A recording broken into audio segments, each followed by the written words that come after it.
Assalamualaikum warahmatullahi wabarakatuh. Halo sahabat Islamku, semoga ridho Allah selalu menyertai kita semua. Salah satu kisah Nabi yang selalu terngiang adalah kisah Nabi Ismail alaihissalam.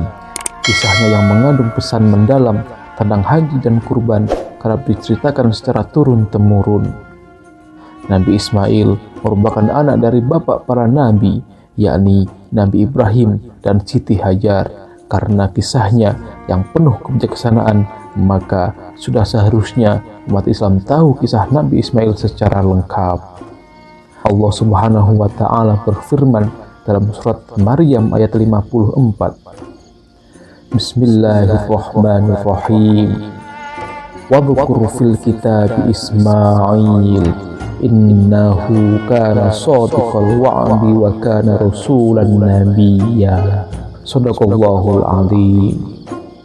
Dan ceritakanlah, hai Muhammad, kepada mereka kisah Ismail di dalam Al-Quran. Sesungguhnya dia adalah seorang yang benar janjinya, dan dia adalah seorang rasul dan nabi. Kelahiran Nabi Ismail menjadi tonggak sejarah peradaban umat Islam di Mekah yang semula tidak berpenghuni menjadi tempat yang paling dirindukan. Diceritakan bahwa Nabi Ibrahim dengan istrinya yang bernama Sarah belum juga dikaruniai seorang anak. Nabi Ibrahim pun terus memanjatkan doa kepada Allah untuk dianugerahkan seorang anak yang saleh dan taat kepadanya. Hingga usia Nabi Ibrahim menginjak 85 tahun, istri pertamanya yang bernama Sarah belum juga memiliki keturunan. Mengetahui kondisi mereka, Sarah menghadiahkan budaknya yang bernama Hajar untuk dinikahi Nabi Ibrahim. Pada mulanya, Hajar bukanlah budak, melainkan putri seorang penguasa Mesir yang menjadi tawanan sebelum akhirnya diberikan kepada Sarah. Dari istri keduanya inilah Nabi Ibrahim dikaruniai putra pertama yang kemudian dinamai Ismail. Ketika itu usia Nabi Ibrahim telah menginjak 86 tahun.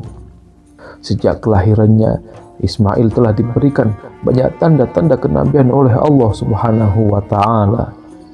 Nabi Ismail lahir di Kan'an sekitar tahun 1911 sebelum Masehi. Nabi Ibrahim, Ismail, dan Siti Hajar awalnya tinggal bersama di Syam, yakni Palestina. Setelah beberapa waktu dari kelahiran Ismail, Allah Ta'ala mewahyukan Nabi Ibrahim alaihissalam untuk pergi membawa Hajar dan Ismail ke Mekah. Maka Nabi Ibrahim memenuhi perintah itu, dan ia pun pergi membawa keduanya ke Mekah di dekat tempat yang nantinya akan dibangunkan Ka'bah. Dengan tawakal kepada Allah Subhanahu wa Ta'ala, maka berangkatlah Nabi Ibrahim meninggalkan rumah dengan membawa Hajar dan Ismail yang diponcengkan di atas untanya tanpa tempat tujuan tertentu. Ia hanya berserah diri kepada Allah Subhanahu wa Ta'ala. Dan berjalanlah unta Nabi Ibrahim dengan 3 hamba Allah yang berada di atas punggungnya masuk ke lautan pasir dan padang terbuka, di mana terik matahari dengan pedihnya menyengat tubuh dan angin yang kencang menghambur-hamburkan debu-debu pasir. Setelah berminggu-minggu berada dalam perjalanan jauh yang melelahkan, berhentilah unta Nabi Ibrahim mengakhiri perjalanannya, dan pada akhirnya tibalah di Mekah, kota suci di mana Ka'bah didirikan dan tempat di mana Masjidil Haram sekarang berada. Tidak lama setelah sampai di sana, Nabi Ibrahim meninggalkan Hajar dan Ismail di tempat tersebut dan ingin kembali ke Syam. Di tempat itulah ia meninggalkan Hajar bersama putranya dengan hanya dibekali dengan serantang bekal makanan dan minuman, sedangkan keadaan di sekitarnya tiada tumbuh-tumbuhan, tiada air mengalir, yang terlihat hanyalah batu dan pasir kering. Alangkah sedih dan cemasnya Hajar ketika akan ditinggalkan oleh Nabi Ibrahim seorang diri bersama dengan anaknya yang masih kecil. Ia seraya merintih dan menangis, memegang kuat-kuat baju Ibrahim memohon belas kasihannya. Janganlah ia ditinggalkan seorang diri di tempat yang kosong ini. Sesungguhnya tempat itu tiada seorang manusia, tiada seekor binatang, tiada pohon, dan tidak terlihat pula air mengalir. Sedangkan ia masih menanggung beban mengasuh anak yang kecil yang masih menyusu. Mendengar keluh kesah Hajar, Nabi Ibrahim merasa tidak tega meninggalkannya seorang diri di tempat itu bersama putranya yang sangat disayangi. Akan tetapi, ia sadar bahwa apa yang dilakukannya itu adalah kehendak Allah Subhanahu wa Ta'ala, yang tentu mengandung hikmah yang masih terselubung baginya. Ia sadar pula bahwa Allah Subhanahu wa Ta'ala akan melindungi Ismail dan Hajar dari segala kesukaran dan penderitaan. Nabi Ibrahim berkata, "Percayalah wahai Hajar, bahwa Allah yang Maha Kuasa tidak akan melantarkan kamu berdua tanpa perlindungannya. Rahmat dan berkahnya akan tetap turun di atas kamu untuk selamanya, insya Allah." Mendengar kata-kata Ibrahim itu, segeralah Hajar melepas genggamannya pada baju Ibrahim. Dilepaskannya lah beliau untuk menunggang untanya kembali ke Palestina. Dengan iringan air mata yang bercucuran membasahi tubuh Ismail yang menangis. Sedangkan Nabi Ibrahim pun tidak dapat menahan air matanya ketika ia meninggalkan Mekah menuju kembali ke Syam. Selama dalam perjalanan, Nabi Ibrahim tidak henti-hentinya memohon kepada Allah perlindungan, rahmat, dan berkah serta karunia rezeki bagi Hajar dan Ismail yang ditinggalkan di tempat terasing itu.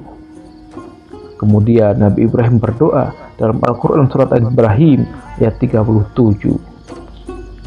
Bismillahirrahmanirrahim. Rabbana inni askantu min dhurriyyati biwadin ghairi dhi zar'in inda baitikal muharram. Rabbana liyuqimus sholata faj'al af'idatan minan nasi tahwi ilaihim warzuqhum min thamarati la'allahum yashkurun. Shadaqallahul azim.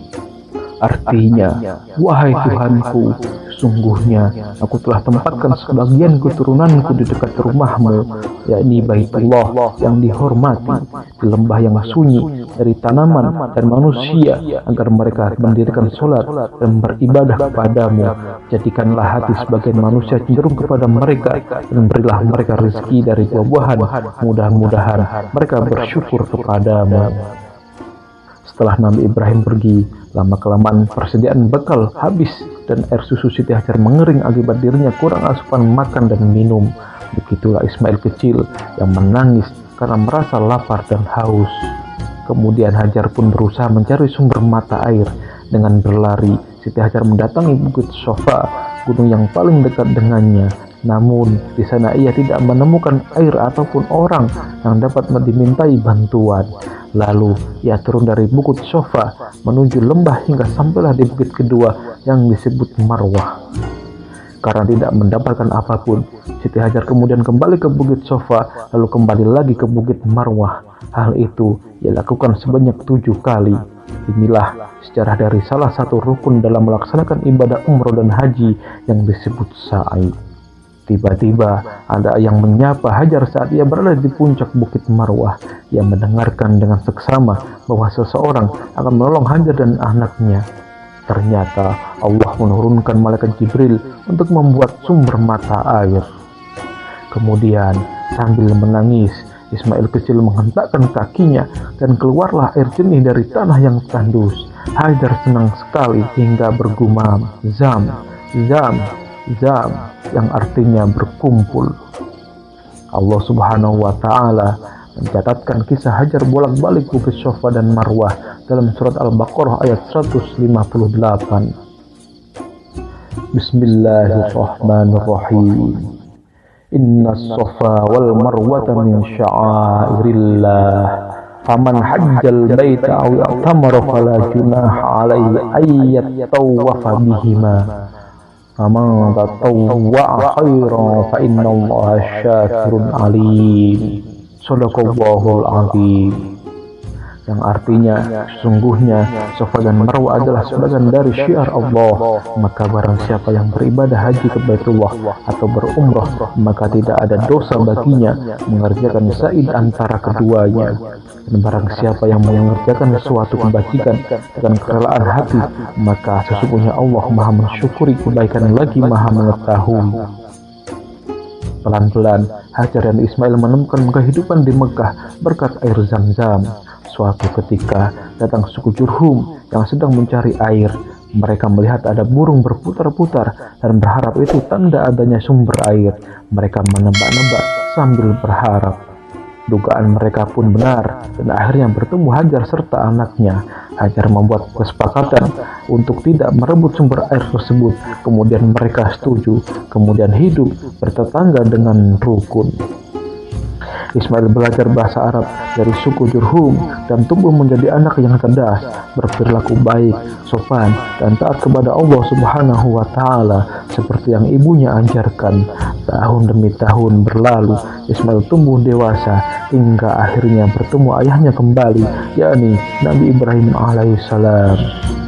Wallahu a'lam. Semoga kita semua bisa mengambil hikmah dari kisah ini untuk selalu beriman dan bertakwa kepada Allah Subhanahu wa Ta'ala. Wassalamualaikum warahmatullahi wabarakatuh.